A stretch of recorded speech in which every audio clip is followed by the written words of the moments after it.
Sheet बयान की गई है, इस पे आप क्या कमेंट करना चाहेंगे?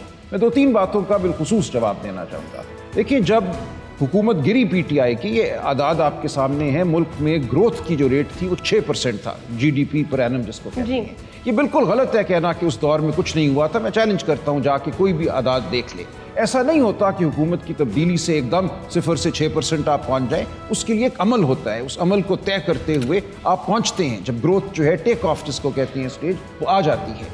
यूं ही वो टेक ऑफ स्टेज हमारी आई, हुकूमत को गिरा दिया गया। हुकूमत को इसलिए नहीं गिराया गया कि पाकिस्तान किसी गलत समत में चल रहा था, बल्कि पाकिस्तान हमीयत की जानिब बढ़ रहा था, पाकिस्तान एक खुददारी की जानिब बढ़ रहा था। पाकिस्तान के अवाम में, बैनुल-अक़वामी दुनिया में पाकिस्तान की जो हमीयत है, पाकिस्तान का जो मकाम है, वो ज़ाहिर था। आज आप देखिए, हमारी हालत ये है कि OIC ने एक वफ़द तश्कील दिया पिछले 2 हफ्ते कबल गज़ा के हवाले से। उस वफ़द का काम ये था कि मुख्तलिफ दारुल हुकूमतों में जाए बशमूल बीजिंग, और वहाँ जाके तकाजा करे कि गज़ा में जो बर्बरियत है उसको रोका जाए। उस वफ़द में पाकिस्तान को शामिल करना मुनासिब नहीं समझा गया।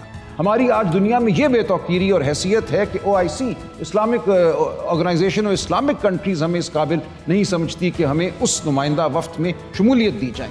तो आप अपने आप को देखिए कि हम आज कहाँ आकर खड़े हो गए हैं। वजह उसकी ये है कि बाहर की दुनिया को और हमें खुद अंदर बैठे पाकिस्तान एक मजाक नज़र आता है। आज नज़र ये आता है कि मुमलिकत नहीं है, ये रियासत नहीं है, ये एक रेवड़ है जिसको कभी इधर हाँक दो, कभी इधर हाँक दो। इसलिए ये लोग जब आपके सामने, हमारे बच्चे, हमारे नौजवान तमन्ना करते हैं, बेहतरी की तमन्ना करते हैं, तो आज की अबतरी को देख कर करते हैं। ये सिर्फ मामला ग्रोथ रेट का या नाली गली को ठीक करने का नहीं है, ये खुददारी का मामला है, ये खुदी का मामला है, ये हमारी हमीयत का मामला है। इसलिए लोग खड़े हैं। लेकिन जो बात मीर साहब ने की, मैं उससे भी थोड़ा सा मकालमा करना चाहूँगा। ऐसा नहीं है कि हमारे हालात बिल्कुल संभल नहीं सकते, सबका DNA एक है, सब एक ही तरह की है।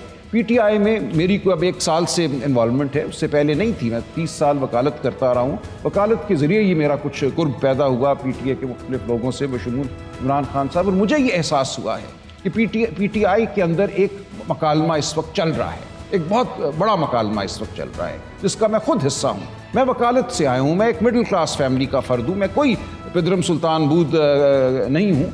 मेरे सामने बहुत से रास्ते थे। मैं अपनी वकालत को मज़ीद चमकाता रहूँ, या मैं इस पुरखतर रास्ते पे चल पड़ूँ जिसमें यकीनन अब मुझे किसी वक्त जेल भी होगी, मेरे ख़ानदान को भी मुश्किलात का सामना करना पड़ेगा। लेकिन मैं समझता हूँ तब्दीली मुमकिन है। मेरे जैसे लोगों के सियासत में आने से बिल्कुल तब्दीली मुमकिन है। इस मुल्क के हालात बदल सकते हैं। इस पार्टी का DNA ऐसा नहीं है जो एक ख़ानदान के इर्द गिर्द हो। इमरान खान साहब के बाद ठीक है, ये बड़े आम नुकात आपने उठाए हैं।